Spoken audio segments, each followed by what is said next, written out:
Second. Marshall. Axel. Second. Gabriel.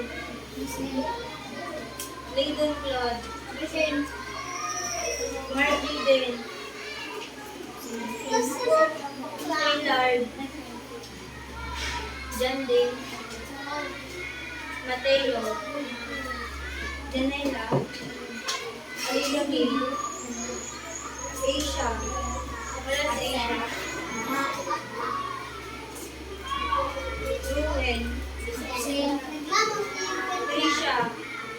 Naglangaw. Abia. Jane.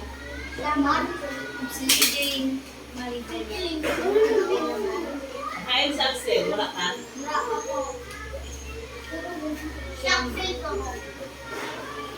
Di mo nabukod matay sa Axel.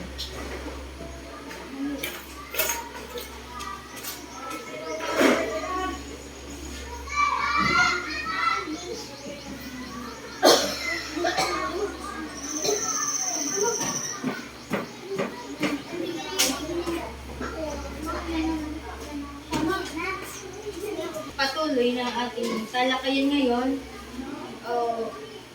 Balik-aral muna tayo kahapon. Ano nga po ulit yung value focus kahapon? Dahil sa lang sarili natin. Sino ba nakakaalala?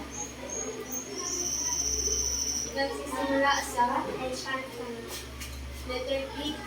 Yes, Nathan. Tumayo po. Kapag gusto sumagot, magtataas lang po ng kamay. Sige na, Nathan. Tayo pa po. Ano po? Pakilakusan po. Pagkakapantay-pantay daw. Tama po ba? Okay. So, kahapon,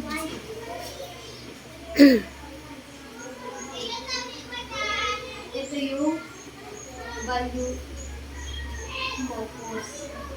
Pagkakapantay-pantay o sa English, equality. So, ano ibig sabihin ng pagkakapantay-pantay o equality?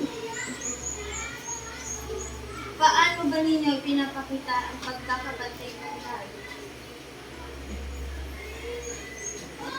Dito sa loob ng classroom. Paano natin maipaparamdam sa kapwa natin na tayo ay pantay-pantay ang tingin natin sa kanila? Ikaw, Claude, paano ba pinaparamdam na ikaw ay pantay-pantay sa iyong kapwa?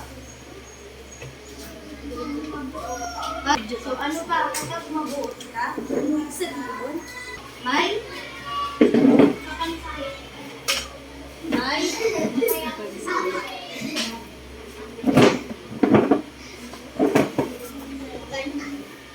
disiplina. Kapag may nagsasalita mo sa unahan, kayo ay nakikinig. Nakikinig ba? At kahit anuman ang estado ng isang tao, sino man siya, sinabi nga ni Claude kanina, may kapansanan man, pero hindi dapat natin yung titignan. Ano gusto mo maturo? Kasi lahat tayo ay pantay-pantay. So, kailangan din natin na maging mapagpakumbaba. Hindi tayo mayabang at maging Pilipino.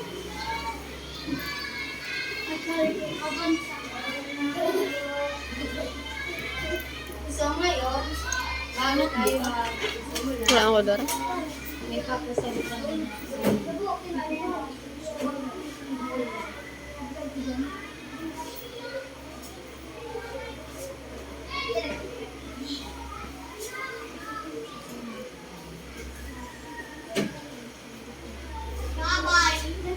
sasagutan niyo muna to. Isa sa salita na binalibaliktad at aayusin niyo po. Sa tingin niyo dito sa number 1, ano kaya yan?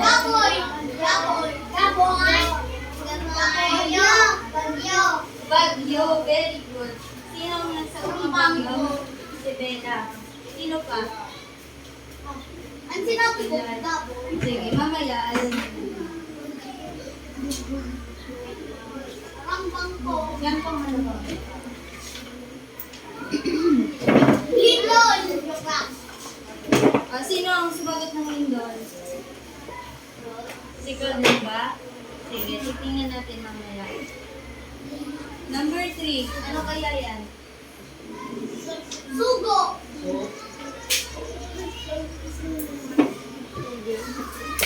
Sino ba ang makakagot? Sug. Lugos. Lugos. Sino yung sumagot? Si Bella, ano sagot mo? Sunog. Ay, di ba ito na Ayan, number 4. Aba! Baha. Baha. Uy! Aba! Haba! Number 5. Landslide. Si Bella ulit. Landslide. Ayan yung mga tamang sagot. Number 1, bagyo. Tama yung sagot ni Bella. Number 2, lindol. Number 3, sunog. Number 4, baha. Number 5, yung landslide. So, ano kaya itong limang to? Ay! Sa uran. Kauran? Sa bagyo? Opo, tama. Ano pa? Ano kaya to? Itong limang to. Nararanasan ko natin to? Ano kaya ang tawag dito? Dito sa bagyo, lindol, sunuga, at landslide. Ano kaya yan? Meron ba? Nakaalam?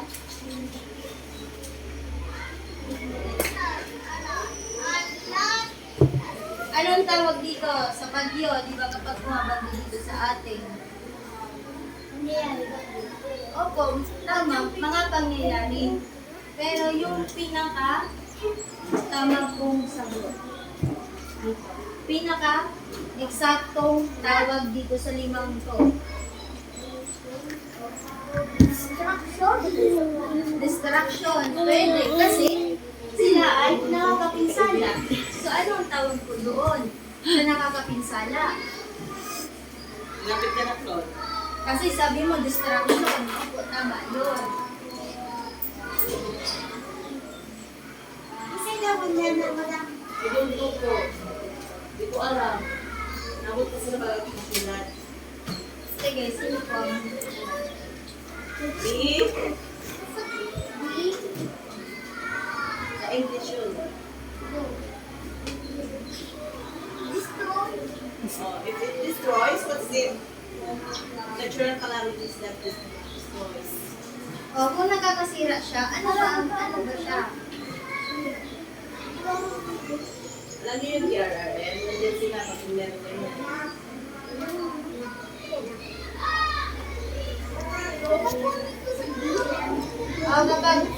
Kapag nangyayari to, may mga pumupuntang mga Distraction. may pumupuntang bumbero. Ano pa? Nagre-rescue sila, nagbibigay ng first aid. Kapag nangyayari to, anong tawag doon?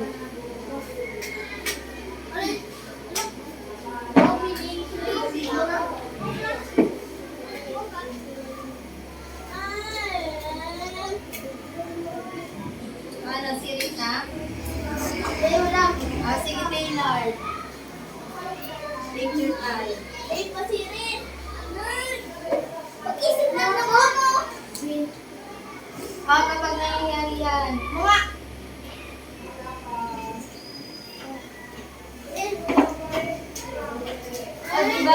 may nag-detect sa, sino may mga cellphone dito? Alam nyo ba yun, mga nag-detect sa iyo? Balita? Warning! Nagbibigay ng warning kapag may papalapit na ganito. Balita. Kailangan ni Bagyo. Ano ba itong limang to? Ano? Baha, ano na yung baha? Elevates. Ano ito? Di ba sabi ni Claude, ito daw ay distraction, so nakakapinsala siya. So ano ang tawag yan?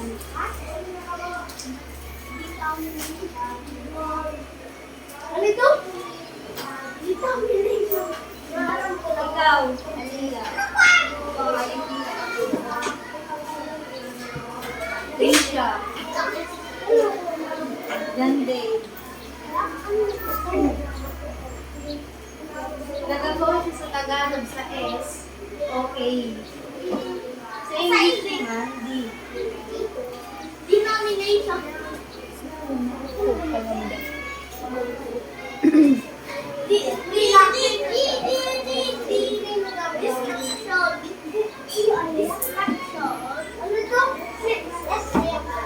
Alam niyo ba yung MDRNC? Opo. Ay, sa warning! Kasabay ito! Radio, sa warning! Sa cellphone! Ano ito? Ano? Hindi talaga alam. Hindi na maalala. Iyo! Ito sa cellphone! Masamsirin lang! Hindi pa ako. Kasi papa mo mga dati nag-board dumaan sa DRR. Municipal! Masunod na word. Municipal! See? Municipal! Sige, Lord. This Yan, English. ito sa tower dumano! This English at Filipino S. Yan, duman ito! Building ito! Ano ito? Ano po ba ha? I. S, D? Sa Tagalog, nagsisimula Parang sa ano man S. ito? M? Sa English naman, nagsisimula sa B. Parang ano ito? Hindi, S. Munisipyo. Parang word. MDRRMC. MDDR. MDRRMC. So di dumana na so di. Municipal. Parang MDDRC. MDDRC.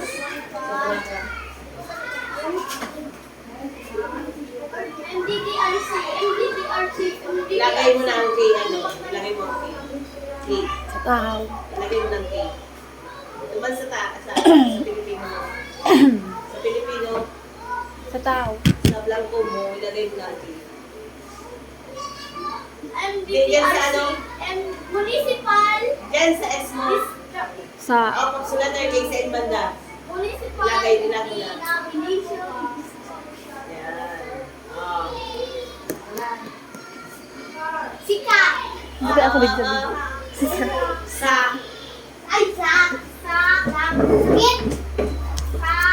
Hindi naman yan sa pito. Ay. Sakdi. Ay, Hindi mo na. sakdi. Hindi mo na tawag sa ko. Sakdi. Sa English, Disaster. disaster. Sa Tagalog, sa Sakun. Sa kuna. sakuna. Masakit na yun.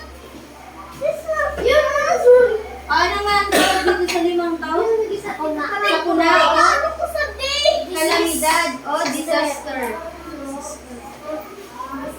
Yun yung sabihin ko. Ako ang nawara. Makinig na po, makinig na. Wala na pong maingay.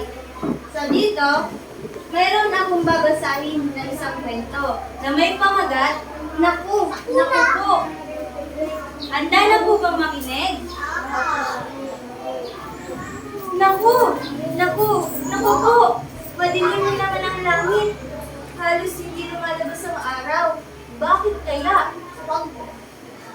Nanay, may bagyo po ba? Tanong ko kay nanay. Oo, anak. Ang sagot naman niya. Naku po. Paano na yan? Akala ko pa naman makakapaglaro na ako. Sinagutan ko na at tinapos ang mga aralin sa modules. Gusto ko na maglaro. Sayang. Kevin, ang tanong ko sa aking kaibigan. May bagyo ba? Oo daw. Napanood ko sa YouTube. Paparating na super typhoon. Ang kwento niya sa akin. Naku po. Babawa na naman ba? At masisira ang mga bahay? Anong gagawin natin? Parang natatakot na naman ako. Tatay ko po. Ano bang ginagawa niyo dyan? Paparating nga po ang bagyo. Hindi po ba kayo natatakot? Tumingin at ngumiti sa akin si tatay at kanyang sinabi, Anak, nandito ako para ayusin ang bubong at haligin ang bahay. Papakuan at tatalian ko ang mga ito ng mabuti at maya-maya pupunta ako sa tindahan para bumili ng bigas at iba pang pagkain. Bibili rin ako ng flashlight at iyang cellphone na iyan ay kailangan naka-fully charge ha. Sana intindihan ba yung kwento? O sino ba yung naghahanda sa papadating na bagyo? Si tatay. Sasabihin ko ako. So ano ba yung mga paghahandang ginawa ng tatay? Ano ba ang ginawa niya? Kahit bubong. Nag-ayos ng bubong. Ano pa? Bumili ng pagkain. Bumili ng flashlight. Ng flashlight. O ano pa? Umakyat daw siya sa bubong para Ano lagi pa gawin? ayusin yung Aliin! at tinali. So bakit kaya hindi natatakot yung tatay niya? Kasi pagdating pa lang ng bagyo. Padating pa ng bagyo tapos Naayos na ang inaayos na ang kanilang bahay. Bakit kaya yung naisipan ng tatay ng bata para di masira ang bahay. hindi masira ang bahay? So kayo ba, ginagawa niyo din ba yun sa bahay? Ginagawa ba yun ni Papa? Dahil man sa muy anahaw, kaso din natutumba. Ikaw din natutungga. Anahaw. Kami man, pag may bagyo, nadungan kami sa ibang dagat, sa Pineda, bago pa lang, di ba, kasi sa ito na kayo balita, bago pa lang baga, taga-subaybayan ng Yuda, so, kapag may maabot na depression area, hanggang sa magiging bagyo. So, araw ng digdig, tigatali naman ang postikang harugin. Bitin na naman. Tigalakan pagabat. Nada, tangani, nauma. Dahil layo na puto. So, narito ang mga sakuna na dapat nating pagandaan. Ano nga yun? Bagyo. Lindol. Lahat naman tayo siguro dito, di ba? Nakakaranas ng bagyo. Ang lindol. Hindi ba dapat super na ang bagyo? Opo, nitong nagdaang buwan ay nakaranas tayo ng lindol. Kami kasi po na ako naglindol bigla. Hindi mo na So, isang pagkukulan na ating pwedeng pagmalaki Nagusin po na ako tulad ay ang kahandaan pagdating sa sakuna at kalamidad. So kayo sa bahay, ano-ano bang mga pagandang ginagawa ninyo? Pagkain. Pagkain, ano Bigas. pa? Bigas. Tubig. Tubig. Ubusa ko yung tugas. Yung panira. Ito ang mga Bukod sa lindol, sa bagyo, meron pang sunog. Sino ba dito ang nasunugan? Kandila. Bakit nagkaroon ng sunog sa inyo? Ayusin po. Ano po? Sa poste. Yun. Ako, kandila. So, ano ang ginawa niyo nung may sunog? Ano ba? O sige kayo ang tatanungin ko. Ano ba ang dapat gawin kapag mayroong sunog? Magtakbo sa bahay. Magtakbo sa bahay. Magdaman sa luwas. Gaya kayo, mga bata, sa ganyan edad, anong gagawin mo? Pag may sunog sa bahay, Matawad mo rin ang pero tapos maaaling sa bahay. kapag ganitong mga pangyayari na hindi inaasahan, ay meron tayong mga emergency hotline. Opo, labahan daw. Sa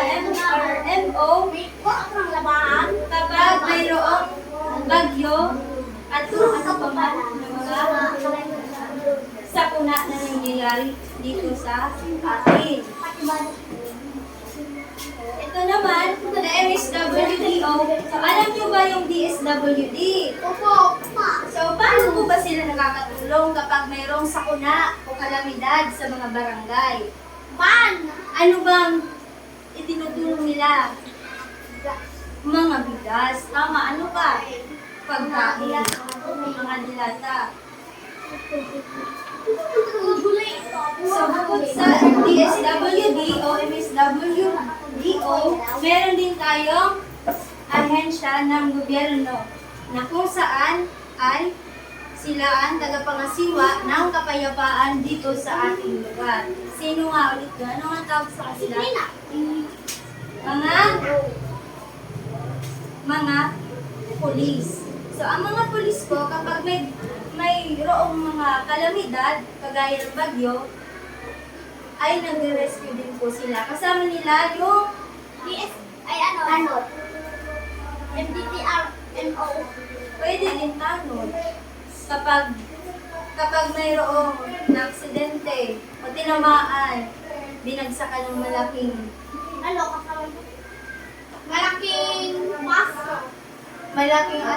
nabagsakan ng semento. Yung mga nagbibigay ng first aid. Mga bumbero. Nurse. Ano pa? Kapag may sunog, sino ba ang nilalapitan natin? Bumbero. Sino pa? Hospital. Sino ang nagdadala sa ospital? Yung Nasunugan o pwede din yung nasunugan. Ay, nag-respond din po yung mga galing sa Philippine Red Cross. At nagbibigay din sila ng libreng seminar para maiwasan ang sunog. Ito yung mga tinatawag natin na fire prevention month. So kapag mayroong sunog, ano ba ang dapat gawin? Bubusin niyo ng tubig? Mapapatay kaya ng isang tabo, isang balde ng tubig ang apoy? Hindi. mas marami. Mas tatalat lang yung apoy. So ang dapat gawin? Magdalagan bigla. Magkuha ng bang pagkakita ng mukha. Okay, very good. Bakit kailangan gawin yun? Lord, So, oxygen. para hindi tayo makalanghap ng So, aso. carbon dioxide. Ang carbon dioxide na nagbibigay na dahilan para mahirapan tayo makahinga o yung tinatawag na suffocation. Okay, go. Pwede din tayo kumuha ng tela na basa at takpan natin yung umaapoy na bahagi. At titigil na yung apoy. Ako po, narawa na po. Ang dana, maluk-alumig. Ako maluk sa bintana. Paglaba. O, ayan. Landslide o tago ng lupa. Sino na dito nakaranas ng landslide? Naman madam sa Legazpi. Sa Legazpi. Iyo mo na. Nagalandslide lang. Mountain ang nagalandslide. Bakit kaya nagkakaroon ng pagguho ng lupa o kaya landslide? Earthquake. Tama, ano pa? Malumoy na ang lupa. Malungkot na ang lupa dahil sa kakauran, very good. Dahil din sa dala ng bagyo. Kaya, sa mga matataas na lugar, kapag laging dinadaanan ng bagyo ng ulan, bumibigay yung mga lupa, lalo na sa mga bundok. Wala naman siguro dito nakatira sa bundok o malapit sa bundok. Wala naman, no? So, sa mga karatig lugar, o kaya naman doon sa mga malalayo sa sentro, nakakaranas sila ng landslide o pagguho ng Ako lupa. madam, sa likod pre, bundok? May bundok sa inyo. Pero Sa likod pre?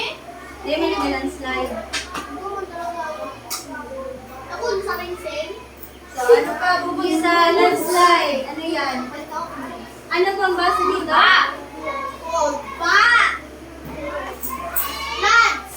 floods o baha. So, ayan. So, sino dito lang nakaranas ng baha sa bahay? Na ang bahay. Kailan? Ano man ba daw? Nagtikod mo ka na? Nagsakat ka sa kubo. Ano yung nagdaan na bagyong malakas o talagang binaha dito sa pilar? Bagyo! Bagyo Pisoy! Bagyo Pisoy! Bagyo Tigre! Bagyo Leon! Bagyo Pagalian. Tigre! Pero Bagyo yun, Leon! pag-Leon, yung nakaranas ng bagyo. Ako sa Pito! Di ba yung iba, nagsilikas yung mga mabababa ang bahay ng lugar. Pumunta sila, nag-evacuate sila sa simbahan. At doon, kasi mas safe doon. Kasi yung itong pilar ay binaha na. Kasi ang lakas ng ulan. Pero buti na lang yung bagyo, hindi naman tumangat dito sa atin. Pero bisis na nakaranas Ano pa?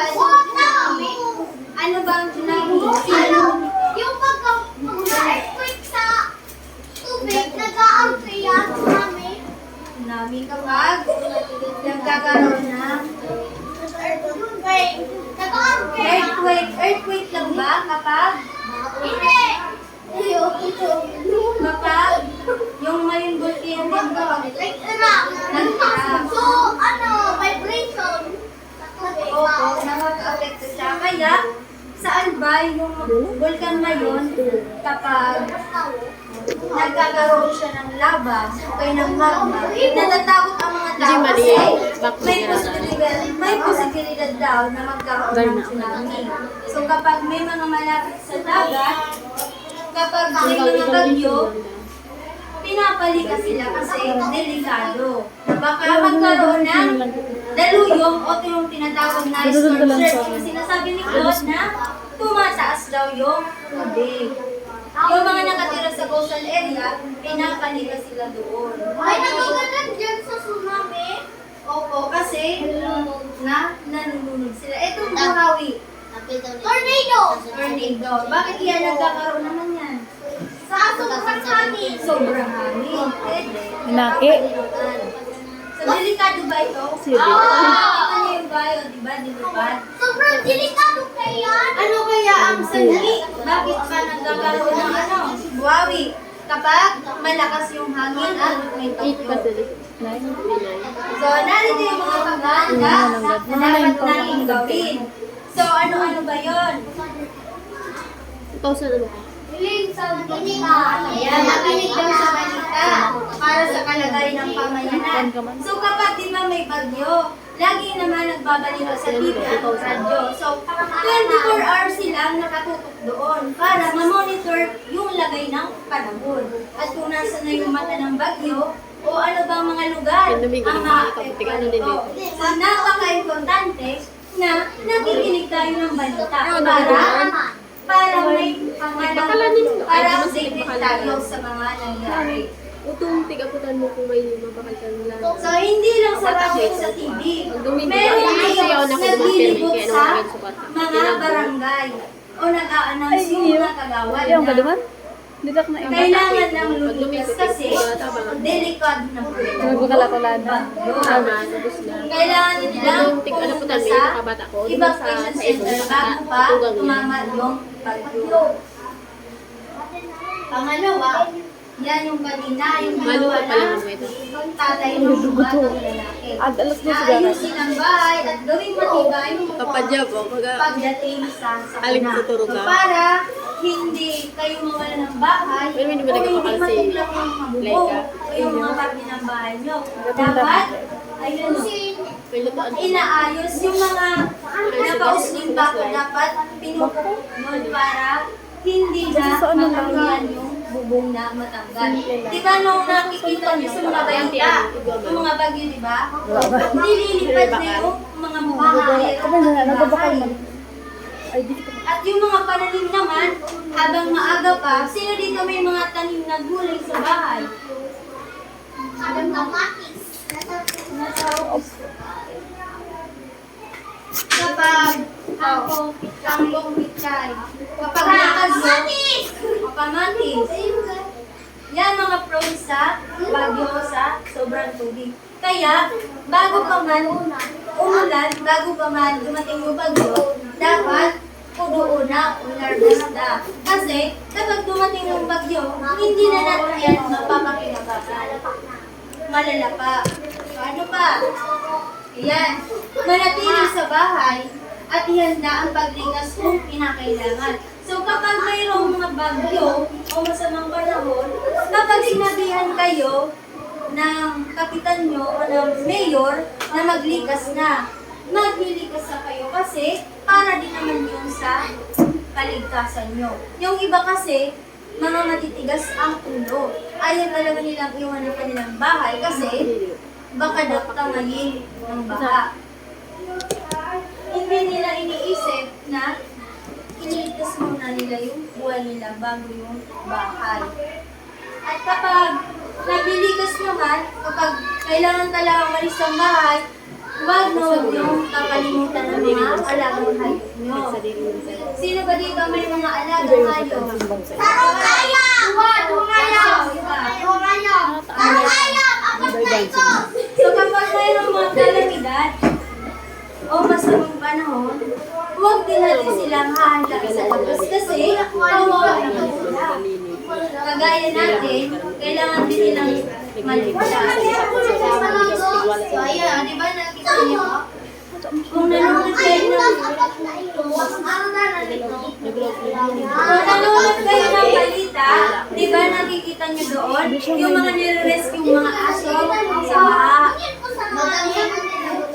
Opo, sa Manila. Ang Manila po kasi ay makurang lugar. Kumbaga, kunting ulan, madali bakit ito. Madami na naman sa Manila.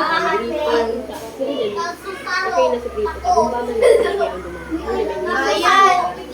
Kapag may bagyo, nag-announce na mayroong bagyo, huwag na huwag nating kakalimutan ang mga first aid kit. So ano ba ang laman ng first aid kit? Gamot, pagkain, inumin. Ano ba yung mga pagkain na kadalasan?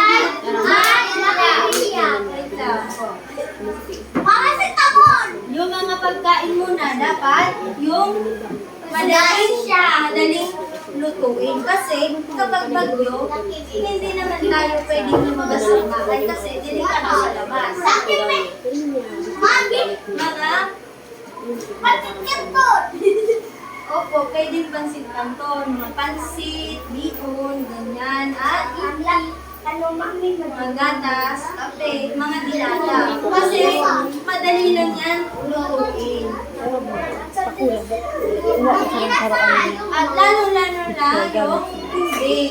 Huwag na huwag yung kakalimutan ng tubig kasi saan kayo kukuha ng inumin. Hindi naman kayo makakalabas para magpa-refill. Kasi nga, pinagbawalan na ng ahensya na bawal na daw lumabas. Kaya, bago pa man dumating ang bagyo, mag-ipunin nyo na yung tubig. Magpa-deliver na kayo ng madaming stock ng tubig. Hindi, ano?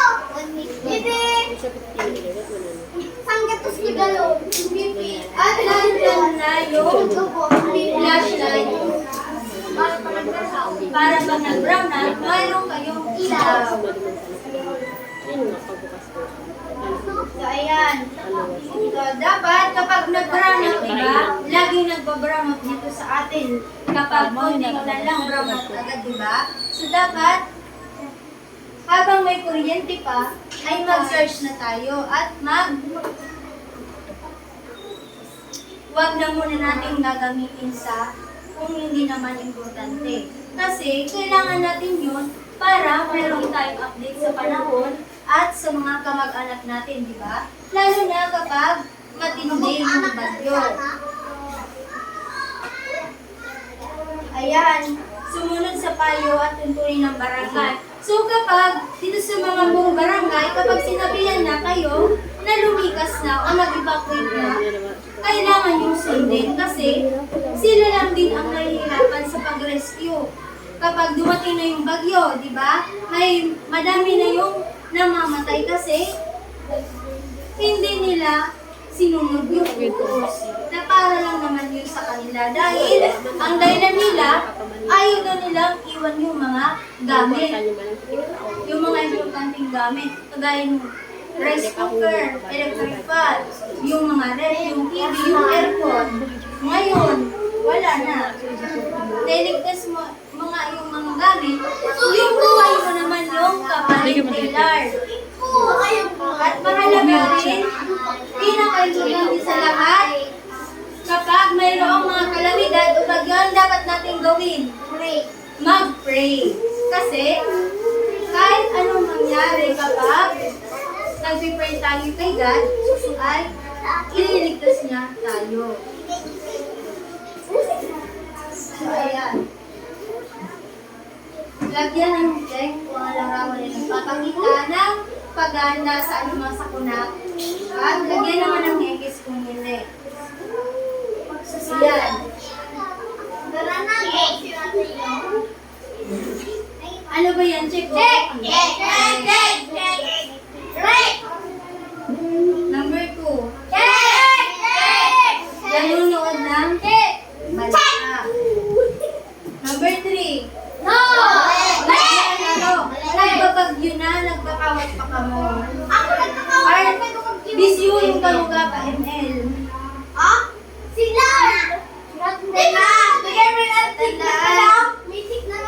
Maiging magkaroon ng pianotlod o preparasyon tungkol sa pagpapanatiling ligtas ng pamayanan sa pamamagitan ng pagiging handa sa sakuna o kalamidad.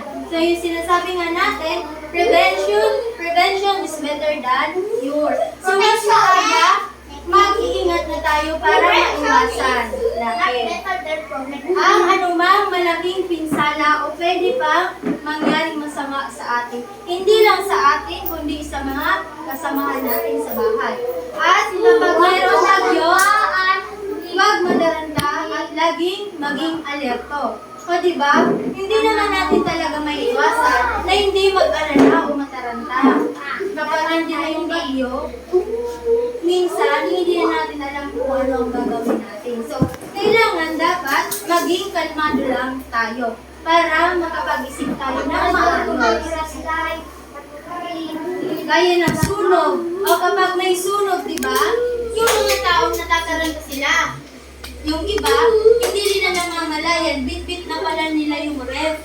Alam nyo ba yung adrenaline rush? Kapag isang bagay nangyari sa'yo na hindi mo inaasahan na nagagawa mo na pala dahil sa pagkataranta o nagkaroon ka ng or nagpanika o ng pulba, yun po. So, hindi naman yung nakakatulong sa atin.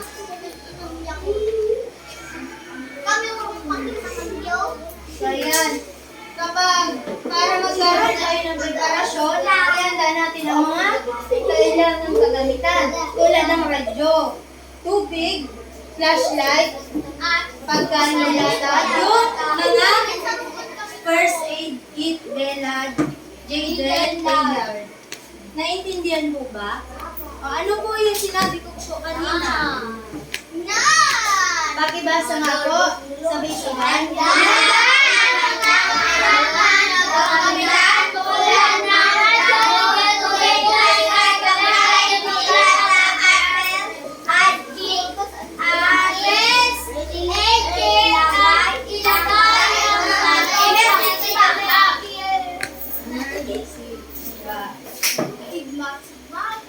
So, naintindihan na ba?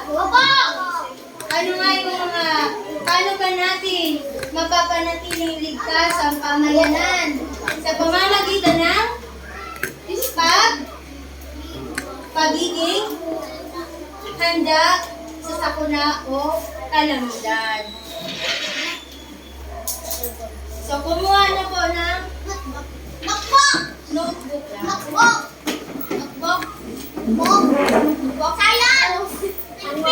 Ano po ba subject natin ngayon?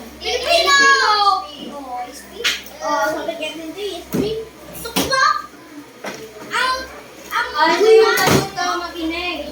Iguhit ang masayang mukha. Ano ba yung iguguhit? Sa unahan, kapag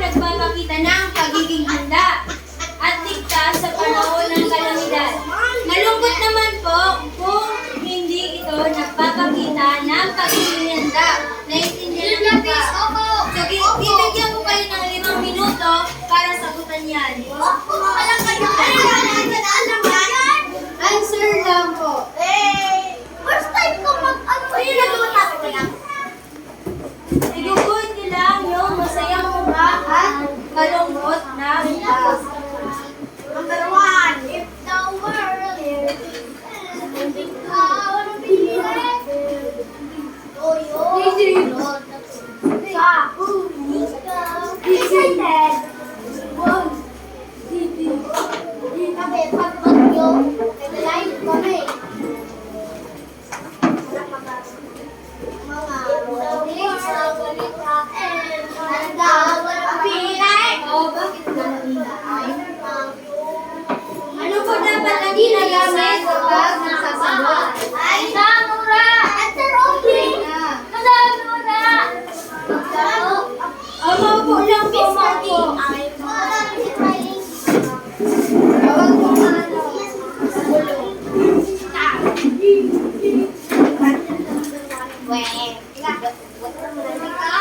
Mataas.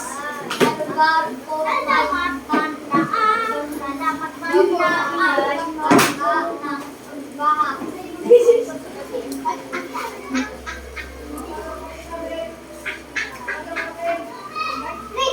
Tapos na. Opo! Number 1. Tandaan. Tapos na wala. Number 1. Tandaan ang itinuturo sa paraga. Going my earthquake at fire drill. Hindi ko alam. Sumasali ba kayo? Nagkakaroon ba dito ng earthquake drill? Opo! Mainit! Yan! Yan o! Ano ba ginagawa niyo? Sinusunod niyo ba? Opo! Iguguhit niyo lang po yung Ako makuha ko masayang mukha or happy face. Ganito. Kapag ang sumusunod ay nagpapakita ng pagiging handa. Malungkot naman Paparating at malaman lang! kung hindi nagpapakita. Ano mo daw? Malungkot. Ay, nakasulong ko! Ako? Siyempre naman, malungkot kasi Ikaw, mamang ka, ma'am. kapag Ako eh! Ay!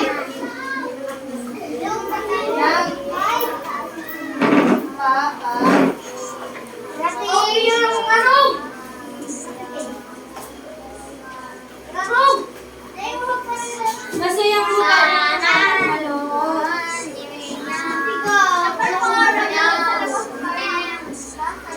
Ay, ano? Gagawin Ano sa marong? Tapos na. Opo! Number 5. Napag-ayos po ng upan. Ganyan po ba tamang pag-ayos? Yes. Ano ibig sabihin ng lumikas? Ibig sabihin, alis kayo sa bahay nyo, pupunta kayo sa ligtas na lugar. Wow! Kagaya ng mga ibang question center. Kapag may bagyo. Tapos na, o sisipa. Answer only sa tuwa. Bilis na po. Mahaw. Mamahaw. Lumarong. Tapos na. Opo! Bilis na. Opo. Ay, isang mata na ng ketchup. Nagano? Nakapipit sa ano kaya ang wow! Tapos na.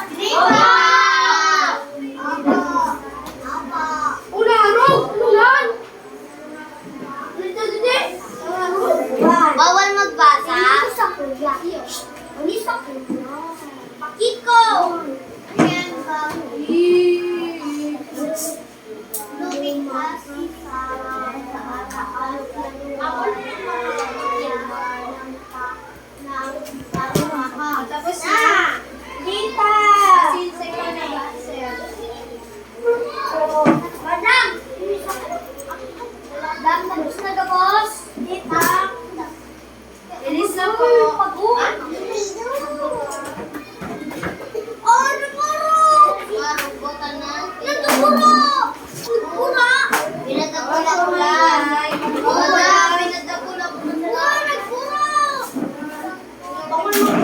mga bata.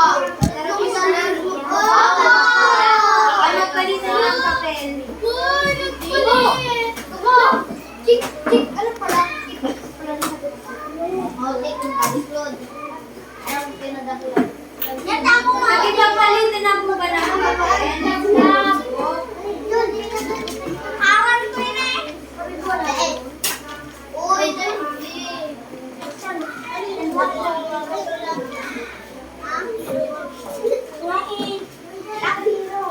Number 1. Ballpen.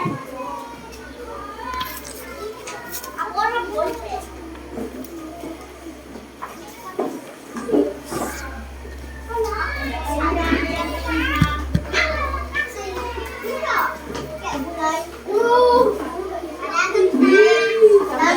Number 1.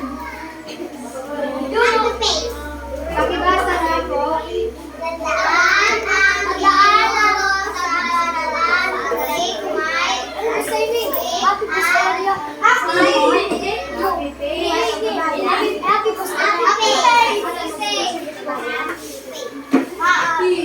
O, tinatandaan niyo ba po yung itinuturo sa inyo tuwing may earthquake drill at fire drill? Kapag may earthquake drill, ano ba ang tinuro sa inyo na naalala niyo ba?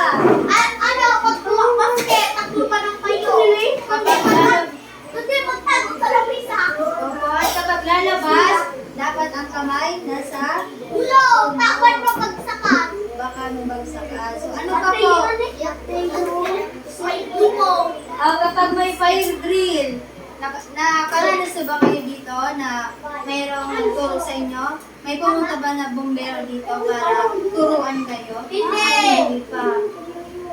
So, sa high school o kaya sa college ay pwede nyo yan maranasan na mga kapag fire prevention month, di ba? Nagsasagawa dito yung mga bumbero doon sa dating Bonifacio. Number 2, makinig daw ng balita sa radyo. Tama, happy. Number 4, maglaro sa labas na. Ay, number 3, manatili sa loob ng bahay kung malakas ang hangin. So, number 4, Mamaya, may naglalaro ba dito sa inyo sa labas? Sa pamilya bagyo? Ngayon lumalabas ba naglalaro? Sigurado ba? O sino yung naliligo sa ulan? Si Jayden, last time nakita ko yan sa kalsada. Umuulan.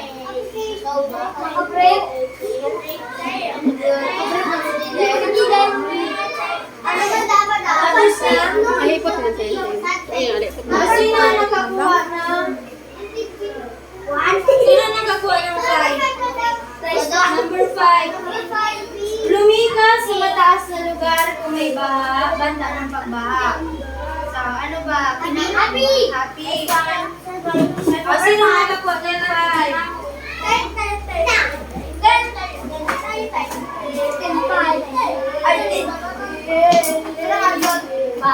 Sino pa? Tatlo na. May pakawan.